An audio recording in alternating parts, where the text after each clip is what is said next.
Olá!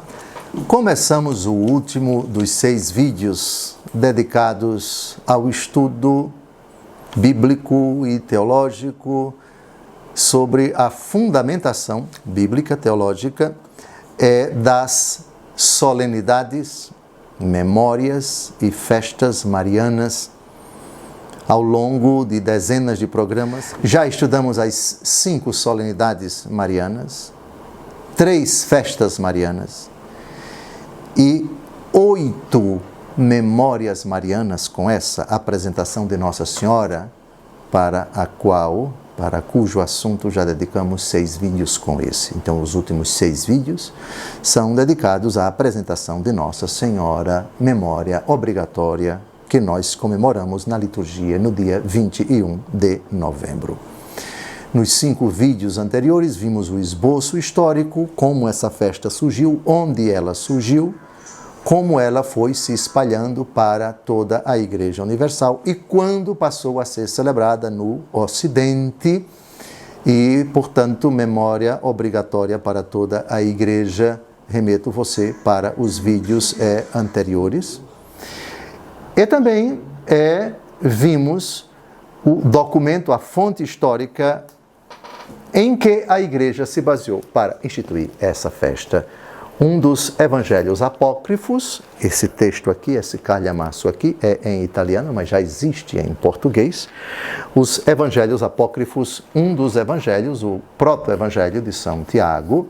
Os evangelhos apócrifos são os evangelhos que falam sobre Nosso Senhor Jesus Cristo, livros escritos por autores, uns conhecidos, outros desconhecidos, mas que não integraram, não entraram, por assim dizer, não fizeram parte, não fazem parte dos livros inspirados que, determinados pela Igreja, definidos pela Igreja 250 anos depois da morte do último dos apóstolos. É quando nós temos a definição do cânon bíblico, a relação dos livros inspirados do Novo Testamento. Já que o Antigo Testamento, já na Igreja primitiva, se gozava, com raras exceções, de uma certa unanimidade, mas também, tanto no Antigo como nos livros do Antigo como do Novo Testamento, houve uma certa indefinição, hesitação, para se definir quais os livros inspirados ou não. São os deuterocanônicos do Antigo Testamento e os deuterocanônicos do Novo Testamento. Em todo caso, a apresentação de Nossa Senhora é um fato narrado por um evangelho apócrifo. Apócrifo significa reservado, oculto, que não era lido nas assembleias cristãs, que não gozavam do status de livros inspirados, reconhecidos pelos apóstolos e depois pelos sucessores dos apóstolos, os bispos. Então, dedicamos 2 programas, 2 vídeos, para a leitura do proto-evangelho de Tiago, onde se narra a apresentação de Nossa Senhora no templo. O antepenúltimo vídeo, o comentário à primeira leitura da missa, da apresentação de Nossa Senhora. O programa anterior, o vídeo anterior, o comentário ao Salmo, que é o Magnificat de Nossa Senhora. E agora, concluindo esse estudo, a proclamação do Evangelho segundo Mateus, capítulo 12, de 46 a 50. Vamos ao texto e teçamos alguns comentários. O Senhor esteja convosco, Ele está no meio de nós. Proclamação do Evangelho de Jesus Cristo segundo Mateus, glória a vós, Senhor. Naquele tempo, enquanto Jesus estava falando às multidões, sua mãe e seus irmãos ficaram do lado de fora procurando falar com ele. Alguém disse a Jesus: olha, tua mãe e teus irmãos estão aí fora e querem falar contigo. Jesus perguntou àquele que tinha falado: quem é minha mãe e quem são meus irmãos? E estendendo a mão para os discípulos, Jesus disse: eis minha mãe e meus irmãos. Pois todo aquele que faz a vontade de meu Pai que está nos céus, esse é meu irmão, minha irmã e minha mãe. Palavra da salvação, glória a vós, Senhor. Salvo engano, eu creio que em algumas solenidades, ou festas ou memórias, nós já tratamos desse evangelho. Em todo caso, Hoje eu escolhi uma autoridade, e que autoridade, que comenta muito bem esse texto. É uma autoridade por quem eu, bispo, sou apaixonado. Santo Agostinho.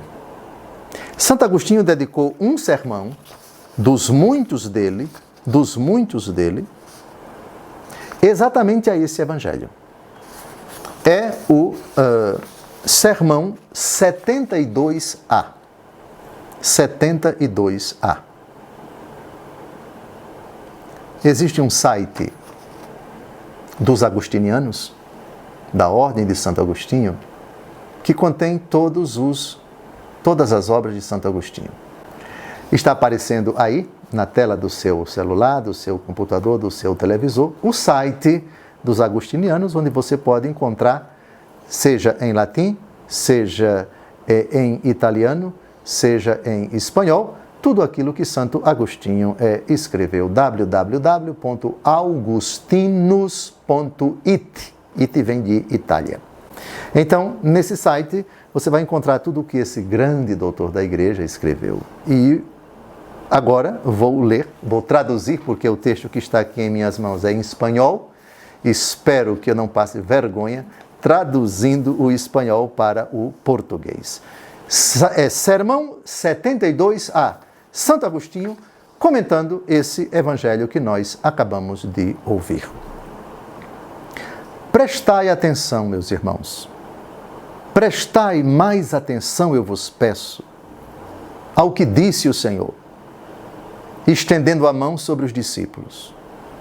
Estes são minha mãe e meus irmãos. Quem cumpre a vontade do meu Pai que me enviou, esse é meu irmão, minha irmã e minha mãe. Acaso não fez a vontade do Pai a Virgem Maria, que pela fé acreditou, pela fé concebeu, escolhida para que nos nascesse dela a salvação no meio dos homens, criada por Cristo, antes de que Cristo fosse nela criado? Cumpriu-a? A Santa Maria cumpriu certamente a vontade do Pai. Por isso, mais vale para Maria ter sido discípula de Cristo do que ter sido mãe de Cristo. Importa mais para ela ter sido discípula de Cristo do que ter sido sua mãe. Por isso, Maria fora bem-aventurada. Porque antes de dar à luz a Jesus, levou-o em seu seio. Olha se não é certo o que digo. Enquanto caminhava o Senhor com a multidão que o seguia, fazendo divinos milagres, uma mulher gritou: bem-aventurado o seio que te amamentou. Bendito o seio que te levou. Mas, para que não se buscasse a felicidade na carne, qual foi a réplica do Senhor? Antes, bem-aventurados os que escutam a palavra de Deus e aguardam. Por esse motivo, portanto, era bem-aventurada também Maria, porque escutou a palavra de Deus e aguardou. Guardou a verdade em sua mente melhor que a carne em seu seio. A verdade é Cristo, a carne é Cristo. Cristo, verdade, estava no coração de Maria. Cristo, carne, estava no seio de Maria. De mais categoria, de mais importância é o que está no coração do que o que se leva no ventre. Santa é Maria, bem-aventurada é Maria, porém, melhor a igreja do que a Virgem Maria. Por quê? Porque Maria é uma porção da igreja, um membro santo, um membro excelente, um membro supereminente, porém, membro de um corpo inteiro. Se é parte do corpo inteiro, o corpo é mais do que um dos seus membros. O Senhor é cabeça e o Cristo total o constitui cabeça e corpo. Que direi? Temos uma cabeça divina, temos a Deus como cabeça. Não é o texto todo. Eu li apenas o parágrafo 7. Então, o que Santo Agostinho disse há 1600 anos, a igreja sempre ensina sobre esse evangelho. Quem é meu pai? Quem é minha mãe? Quem são meus irmãos? Quem ouve a vontade do Pai, quem obedece à vontade do Pai, esse é meu pai, meu irmão, meu irmão. Jesus não está debochando de Nossa Senhora, Jesus não está menosprezando Nossa Senhora.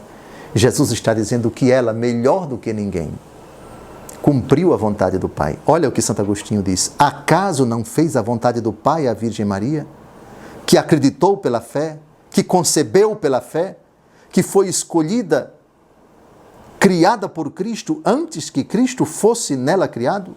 Sim, cumpriu.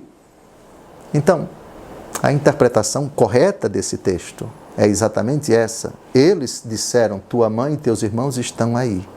Certo? Eles enxergaram em Nossa Senhora aquela que tem vínculos carnais com Jesus. E não erraram,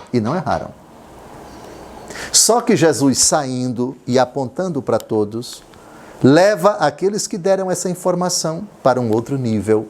Certo, ela tem vínculos carnais comigo, mas mais importante do que vínculos carnais são vínculos espirituais. Portanto, faz parte da minha família espiritual quem faz a vontade do Pai. Assim, fazendo a vontade do Pai, essa pessoa se torna da minha família, meu irmão, minha irmã, meu pai, minha mãe. O que não significa dizer que eu estou debochando dela, porque ela, melhor do que ninguém, minha mãe, melhor do que ninguém, se enquadra nessa categoria espiritual. Ou seja, são dois níveis de pertença à família de Jesus. O vínculo sanguíneo, judeus, família próxima de Jesus, família carnal, e a família espiritual. Jesus não debocha, não menospreza, não ridiculariza, não diminui o vínculo carnal que ele teve com a mãe dele, mas coloca Nossa Senhora em outro nível que é o mais importante para ele, quem faz a vontade do Pai. Portanto, vocês estão olhando para a minha mãe carnal, eu estou dizendo que primeiro ela e depois os outros.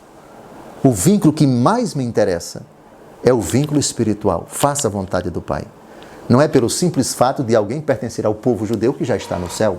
Por favor, respondam vocês. Anás e Caifás eram da família de Jesus, sim ou não? Família judaica? O povo judeu? Sim. Certo, mas eles quiseram a morte de Jesus. Herodes e Pôncio Pilatos. Herodes era da dinastia Asmoneia, judeu. Do lado dos romanos, mas judeu? Ah, então todo mundo que é judeu está no... Não, alto lá. A questão central aqui nesse episódio é esta. Sim, você pode até se orgulhar de pertencer ao povo eleito, judeus, mas se não faz a vontade do Pai que está no céu.